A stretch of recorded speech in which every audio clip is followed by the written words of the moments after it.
Le grand direct de l'actu, Jean-Marc Morandini. Les résidences seniors sont de retour en grâce. On les croit souvent trop chères. On les confond avec les maisons de retraite. Pourtant, ces logements destinés aux personnes âgées encore autonomes sont en plein développement et deviennent de plus en plus abordables. Pour en parler avec nous, Jean-Yves Guérin, journaliste au Figaro. Bonjour.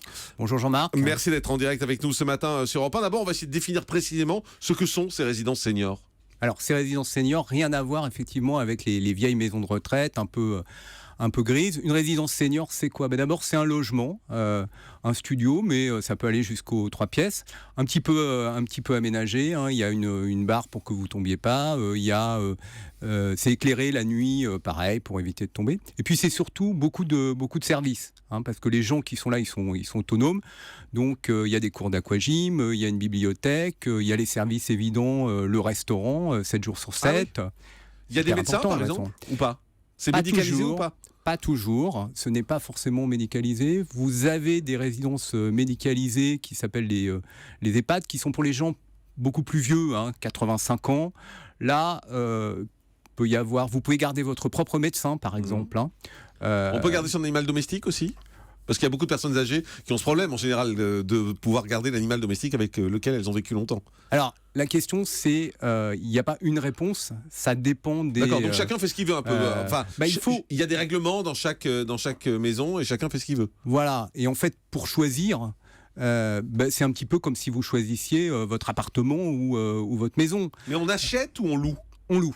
Ah d'accord, On loue et là encore, les tarifs varient suivant la localisation. Si vous êtes dans Paris intramuros, je sais pas, dans le 14e ou dans le 15e, ça va vous coûter plus cher, ça va vous coûter 1400, 1500 euros. C'est quand même une grosse somme. Pour avoir quoi, un studio ? Alors, pour avoir un 2 pièces. Généralement, les personnes âgées ou plus de 60 ans qui viennent dans ces résidences seniors, elles préfèrent, si elles en ont les moyens, prendre un 2 pièces. Alors, on l'a compris, ces résidences seniors, donc c'est donc du service, c'est donc un restaurant, c'est donc également une maison qui est aménagée spécialement pour vous, en particulier si vous avez des problèmes pour vous déplacer, pour ne pas tomber. Il y a parfois une aide médicale qui est faite. Est-ce qu'il y a un service de garde, par exemple, également ? Oui, il y a une conciergerie, par exemple, 24/24. C'est bien ça, ouais. Il peut y avoir dans certaines résidences seniors des pressings. Vous n'avez pas besoin de sortir. Il peut y avoir des coiffeurs. Là encore, c'est modulable. Et est-ce qu'on a le droit d'aménager son appartement comme on veut, ou alors c'est des meubles standards qu'on est obligé de prendre, ou on peut amener ses propres meubles ? Alors, il y a des meubles qui sont standards. Le premier niveau, je dirais, d'ameublement.